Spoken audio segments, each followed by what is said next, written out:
Paris Olympics में पाकिस्तान के लिए सोने का तमगा जीतने पर मेयर सखर बैरिस्टर अरसलान इस्लाम शेख ने सोने के ताज और स्पोर्ट्स स्टेडियम को अरशद नदीम के नाम से मंसूब करने का ऐलान कर दिया है। तफसीलात के मुताबिक अरसलान इस्लाम शेख ने कहा कि सखर के अवाम की पुरजोर ख्वाहिश पर पेरिस ओलंपिक्स में तमगा जीतने पर पाकिस्तानी जीवलीन थरूर अरशद नदीम को सोने का ताज पेश करेंगे।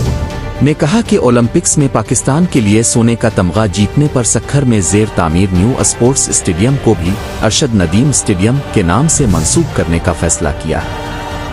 इससे कबल मेयर कराची और सिंध हुकूमत के तर्जुमान मुर्तज़ा वहाब ने सिंध हुकूमत की जानिब से अरशद नदीम के लिए 5 करोड़ रुपए इनामी रकम का ऐलान किया था। ओलंपिक्स में 40 साल बाद पाकिस्तान के लिए पहला गोल्ड मेडल जीतने पर गवर्नर सिंध कामरान टीसौरी ने भी अरशद नदीम के लिए 10 लाख रुपए इनामी रकम का ऐलान कर चुके हैं।